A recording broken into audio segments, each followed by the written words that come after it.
안녕하세요. 평가과장입니다. 저번 시간에 또 궁금한 것 좀 많이 해소가 되셨나요?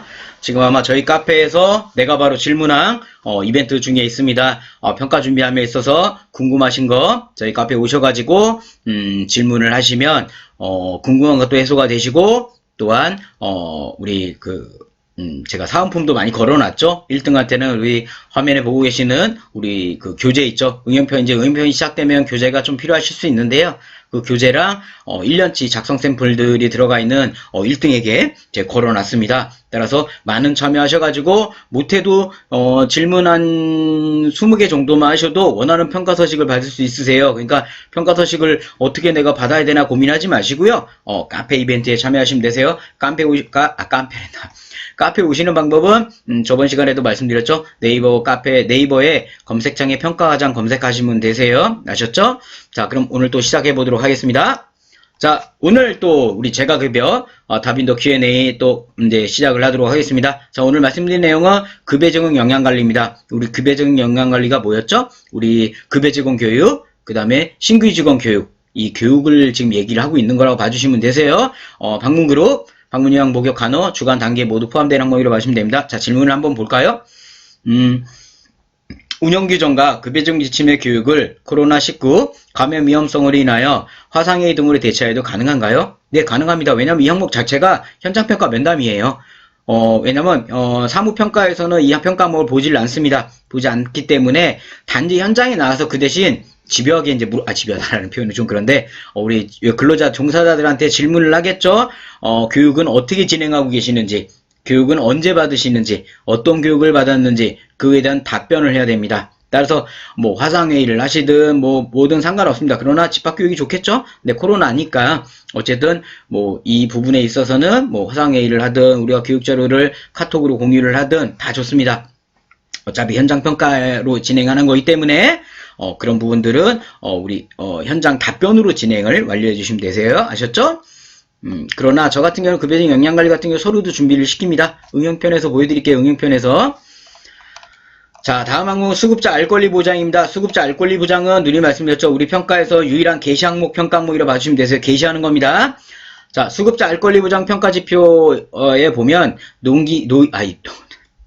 노인 장기요양 보험 홈페이지가 아닌 기관의 자체 홈페이지에만 게시해야 하나요? 아니요.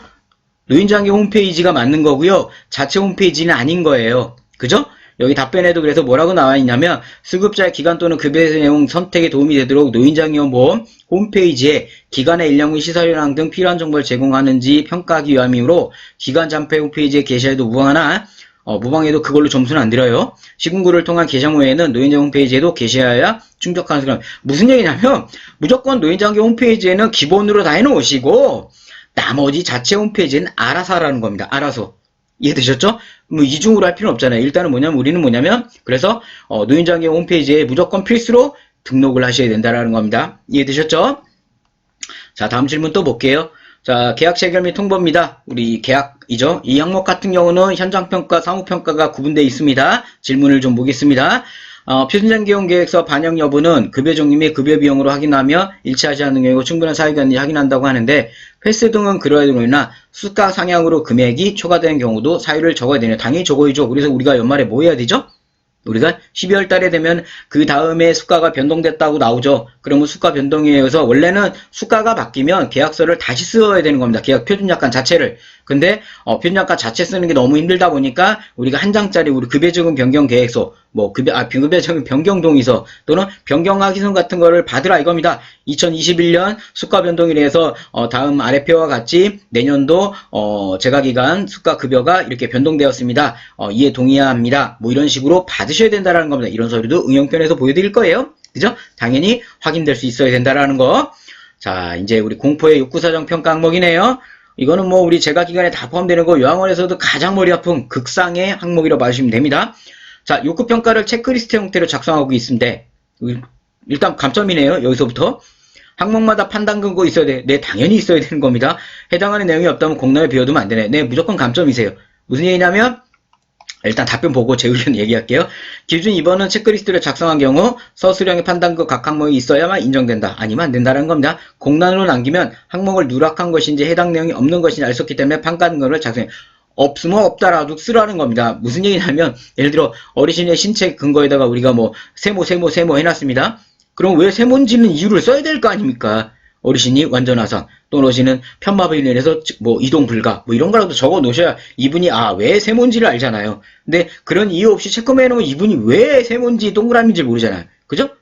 그러니까 그런 부분이 있기 때문에 우리가 이거는 꽤 오래됐습니다. 6년, 7년이 넘어갔죠. 이렇게 서술형으로는 인정 안 하겠다고. 따라서 체크로는 인정 안 하겠다는 겁니다. 따라서 반드시 우리 그 11개 측정하는 거에 우리가 반드시 서술형으로 의견을 적어 주셔야 됩니다. 판단 근거라든가. 아셨죠? 자, 다음 질문 보겠습니다. 근데 이거를 이렇게 얘기했는데 아직까지 체크하시는 기관들이 있습니다. 그러시면 안 돼요. 체크만 하면 인정이 안 됩니다. 자, 똑같이 요건평가입니다. 기존 이용자가 계약 해지를 했다가 2달 뒤 다시 계약을 했을 경우 신규 수급자로 요건평가를 전부 다시 해야 되는데 다시 하셔야 돼요. 왜냐하면 2달이라는 시간이 흘렀잖아요. 그러면 신규입니다. 자, 답변 한번 볼게요. 수급자가 해당 기관에서 서비스를 받지 않는 동안 기능 상태 등 변화가 있을 수 있기 때문에 신규 수급자로 보고 급여 개시 전 요구평가를 실시해야 됩니다. 반드시 하셔야 돼요. 2달이 아니죠. 우리가 소위 말해서 어르신이 새로 뭐 예를 들어 한 달 정도라도 다시 오시면 다시 진행하셔야 되는 겁니다. 아셨죠? 자, 급여 계획입니다. 급여 계획. 방문 요약, 목욕, 간호, 주간 단기에 모두 포함이 되고요. 급여 계획입니다. 급여 제공 계획 평가 기준편 2번에 위험도 평가, 욕구 평가를 실시한 이후 언제까지 급여 제공 작성하여 반영한 걸 인정하나요? 이거요? 당연히 급여 개시 전이죠. 한번 답변 볼게요. 제가 솔직히 요새 게을러가지고 이걸 먼저 보고 얘기를 안 해요. 저도 지금 어떻게 보면 우리 시청하신 분들처럼 지금 처음 보고 있어요. 근래들 이제 요새 요양원 평가하다 보니까 요양원 평가를 진행할 때 제가 기관 매뉴얼 잘 안 보려고 그래요. 왜냐면 혼란이 와요. 혼란이. 그래서 그런 게 있는데 한번 볼게요. 급여 제공 계획은 요건평가 결과 등을 토대로 수급자 상태를 반영하여 급여 제공 계획을 수립하여 그 계획에 따라 수급자 개인 맞춤형 급여가 제공돼서 하기 위한 평가 방향에 따라 반영 여부를 확인하고 있습니다. 다만 기관에서는 수급자 상태에 맞는 급여 제공 계획이 수립될 수 있도록 위험도 평가와 요건평가 결과가 반영된 급여 계획을 수립하여 평가를 통해 확인된 내용이 즉각적으로 변경될 수 있도록 해야 됩니다. 말이 되게 복잡하죠? 답도 안 내놨어요 지금. 언제까지 급여 제공이 작성해야 되나요? 정답입니다. 급여 개시 전이에요. 그죠? 우리가 처음 입사 시작하시는 분들은요. 근데 만약에 계속 하시는 분들은요. 당연히 1년에 한 번이잖아요. 그죠? 단 눈에 아셔야 됩니다. 급여 제공 계획과 만약에 낙상위험도 측정이 동일한 날짜로 가셔도 돼요. 단 전날에 하셔도 되고요. 근데 예를 들어 급여 제공 계획을 5월 1일 날 했는데 욕구 사정을 5월 6일로 했으면 이런 건 안 된다라는 겁니다. 아셨죠? 먼저 항상 위험도 평가와 욕구 평가가 먼저 진행이 되고 이제 그 다음에 급여 계획이 진행돼야 된다라는 겁니다. 아셨죠? 자, 다음 질문 보겠습니다. 욕구평가와 위험도평가, 급여 제공 계획서 작성 일자가 동일하도 평가에서 네, 인정됩니다. 인정돼요. 왜냐면 오전에 나가가지고 우리가 측정하고 들어와서 사무실에서 오후에 해가지고 급여 계획 입력할 수도 있는 거잖아요. 그죠? 그러니까 당일날은 돼요. 근데 여기서 주의하셔야 할 건 보호자 동의 날짜입니다. 기본편 매뉴얼에서 제가 설명드렸었죠. 욕구평가 위험도 작성 날짜도 오늘, 급여 계획도 오늘, 보호자 동의 날짜도 오늘. 물론 물리적으로 가능하지만 굉장히 힘들다라는 겁니다. 보호자 동의 날짜만이라도 바꾸셔야 돼요. 아셨죠? 그것만 주의하시라는 겁니다. 자, 급여 제공 계획입니다. 다음 질문 보겠습니다. 급여 제공 계획이 연일에 이상 수립하였느냐의 기준은 작성일과 통보일 중에 어떤 것을 기준으로 하나요? 당연히 작성 날짜 아닌가요? 급여 제공 계획 평가지표, 답변 볼게요. 자, 평가 기준반의 급여 제공 계획서 작성 일자를 기준이 연일에 확인합니다. 자, 작성 일자 맞죠? 그죠? 다만 제2조 재량의 장기형 기간은 급여 제공 계획서를 작성하고 수급자의 동의를 받아 그 내용 공단에 통보해야 한다고 명시하고 있으니 에 따라 장기형의 평가와 별개로 관련법 준수와 업무를 수행함을 안내해 드립니다. 그죠? 뭐 결론은 뭐 간단합니다. 급여 개시 전에 급여 계획 작성을 먼저 진행하면 이런 것들은 다 맞아 들어가는 겁니다. 그래서 말씀드렸죠. 급여 개시 전에 급여 계획을 항상 작성해야 된다는 겁니다. 아까 왜 이번 주에 저번 시간에 말씀드렸던 뭐 급여 계획과 뭐 동일한 날짜 다 진행이 되네 뭐 될 수도 있습니다라고 나오지만 뒤에다 하면 이렇게 말이 또 바뀌잖아요. 그래서 제가 그날도 그 말씀을 드렸었어요. 반드시 급여 개시 전에 급여 계획 날짜를 진행하시라고요. 급여 개시일이 5월 5일이라면 급여 계획은 5월 4일까지는 마무리를 해서 입력하고 그런 것들을 마무리하셔야 된다는 겁니다. 아셨죠? 자, 오늘 자 급여 계획을 이제 또 말씀을 드렸습니다. 자, 급여 제공 적절성 한번 보겠습니다. 우리 방문그룹과 주간보호에 다 포함되는 겁니다. 급여 제공 기록지를 우편으로 보내고 있는데 제공 대장과 서명부가 모두 있어야 되나요? 제가 볼 때는 당연히 서명분은 아니죠. 서명분은 우편 영수증이면 되니까요. 자, 답변 보겠습니다. 장기형 급여증 기록지를 우편 및 이메일, 사진, 전송 등의 방법으로 보내는 경우 제공 대전과 함께 객관적인 증빙 자료가 확인되어 인정되며 직접 전달한 경우는 서명분을 당연하겠죠. 이거는. 자, 우리가 무슨냐면 우편으로 보냈다면 우편으로 영수증만 갖고 계시면 되는데 반드시 제공 대장이 있어야 되는 겁니다. 발급 대장. 쉽게 말하면 발급 대장이겠죠. 이런 발급 대장도 응용편에서 다 보여드릴 겁니다.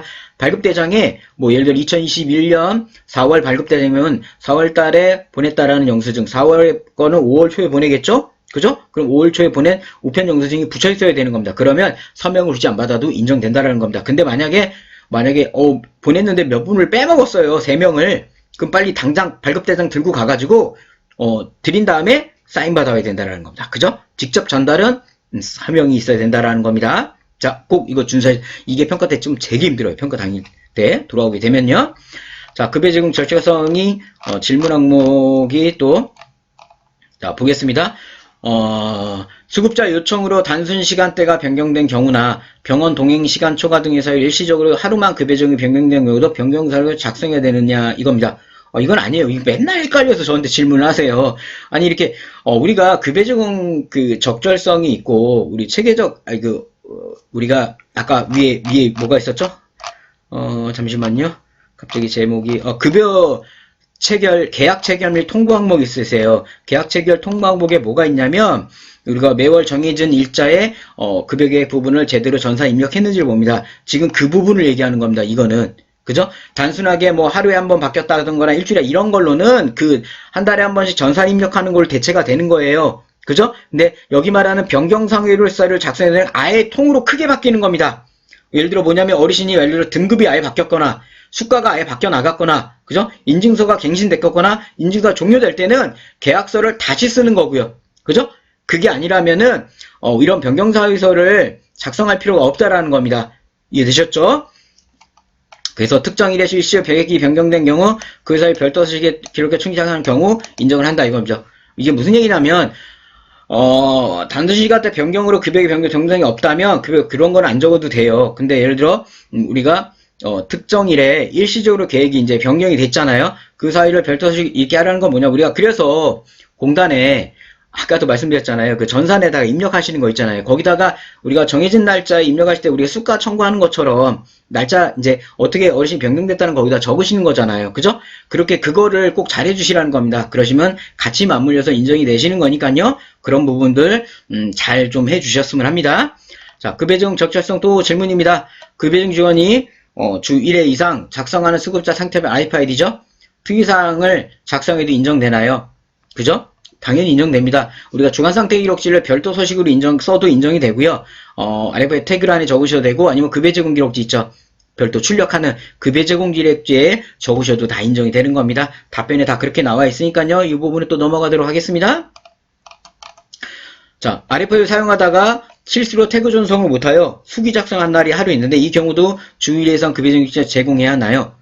자, 답변을 보겠습니다. RFID 전송 대상 중 공단 전산 시스템 H사 에러 등의 사유로 특정일에 대한 급여 제공 내용을 수기로 작성하면 월일에 제공 가능하나 그 외 요양원의 기타 사유 등으로 수기 작성한 경우는 주일에 급여 제공이 제공된다. 한마디로 뭐냐면 자기들 잘못이면 한 달 봐주겠다는 거고요. 자기네들 잘못하시면 일주일에 한 번 제공하라는 겁니다. 그죠? 이게 되게 애매해요. 시스템 에러를 내가 또 증명해야 돼요. 그죠? 그러니까 그래서 제가 보통 저희 거래처들 원장님께는 무슨 말씀드리냐면 그냥 만약에 RFID가 고장이 뭐 했든 일주일에 한 번 만약에 급여기록지를 써야 되잖아요. 만약에 월화수목금 내가 열심히 태그를 찍었는데 금요일께 만약에 안 찍혔어요. 그럼 금요일 거 기록지 써서 그 다음 때 가짜 주고 사인 받아오라는 겁니다. 그래서 이제 급여증 기록지 밑에다가 우리가 부본 수령을 하였음이라고 해서 급여증 밑에다가 약간 변형을 했잖아요. 그죠? 모르세요? 그런 것도 응용편에서 보여드릴게요. 걱정 안 하셔야 됩니다. 자, 오늘 또 2020년, 2019년 재가급여 다빈도 질문사항에 대해서도 말씀을 드렸습니다. 좀 도움이 되시나요? 자, 이런 부분들 기관에서 판단하셔가지고 이런 부분들을 또 적용해가지고 우리가 평가를 준비하신다면 정말 도움이 많이 되실 겁니다. 자, 5월 이벤트 내가 바로 질문화 많은 참여 부탁드리고요. 저는 또 다음 시간에 아주 좋은 영상으로 또 인사드리도록 하겠습니다. 자, 저는 평가하겠습니다. 감사합니다.